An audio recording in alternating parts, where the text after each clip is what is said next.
नमस्कार, श्री स्वामी समर्थ। यावर्षी होळीला हे उपाय करायला विसरू नका।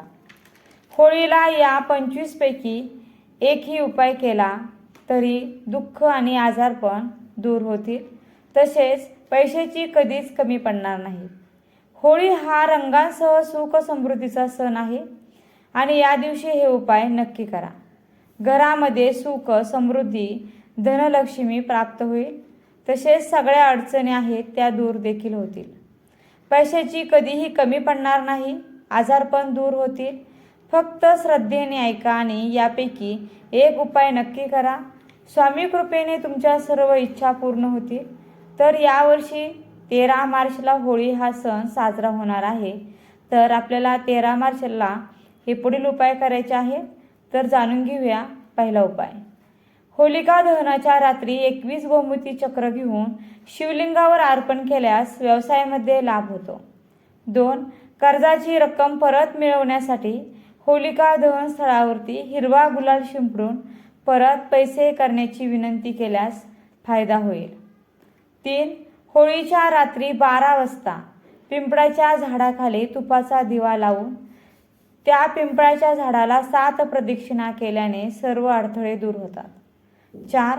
होळी पेटवताना गोमूती चक्र, कवड्या आणि बत्तासे स्वतःवरून ओवाळून फेकल्याने जीवनातील प्रत्येक अडथळा नाहीसा होतो।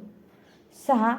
होलिका दहनाच्या दिवशी संध्याकाळी मुख्य दरवाजाच्या उंबऱ्यावर लाल गुलाल शिंपडायचा। पिठाच्या 2 मुखी दिव्यामध्ये थोडे मोहरीचे तेल टाका आणि ते तेल जाळून टाका। समस्या सोडवण्यासाठी प्रार्थना करा। 7. कमळगठ्ठ्याच्या माळ घेऊन ओम महालक्ष्मी नमः हा जप करा। होलिकेजवळ देशी तुपाचा दिवा लावा आणि आर्थिक समृद्धीसाठी प्रार्थना करा। 8.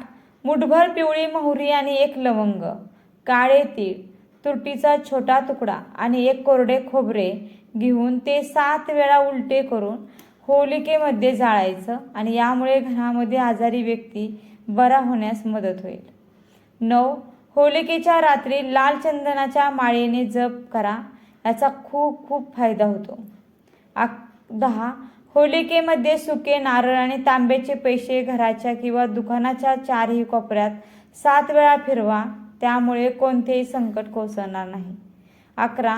होलिका दहनामध्ये देशी तुपात भिजवलेल्या 2 लवंगा, 1 बत्ताशा, 1 सुपारी अर्पण करा आणि दुसऱ्या दिवशी ते भस्म तिथे आणून अंगावर घासून स्नान करा, त्यामुळे तुम्हाला फायदा जाणवू लागेल। 12. मुलाला काही त्रास जाणवत असेल किंवा त्याला बोलता येत नसेल तर सुका कांदा, लसूण आणि हिरवे लिंबू होलिकेमध्ये टाकावे।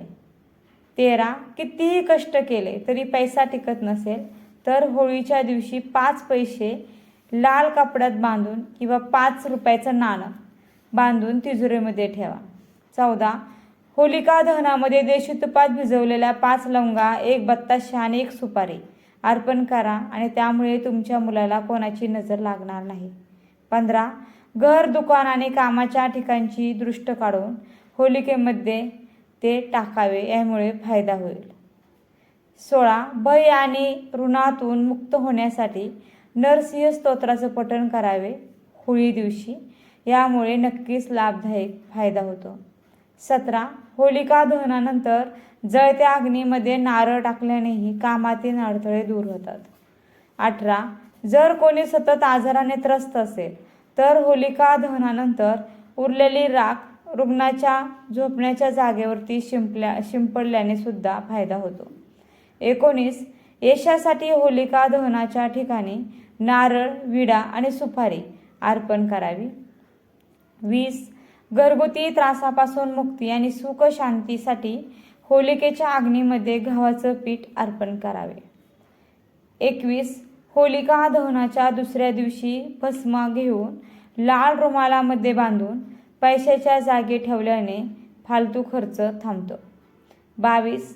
वैवाहिक जीवनामध्ये शांतीसाठी होळीच्या रात्री उत्तर दिशेला एका पाटावर पांढरे कापड पसरून मूग, हरभरा डाळ, तांदूळ, गहू, मसूर, काळी उडीद आणि तीळ यांच्या ढिगाऱ्यावर नवग्रह यंत्र स्थापित करा। यावर हा कुंकू तिलक लावून तुपाचा दिवा लावून त्याची पूजा करा.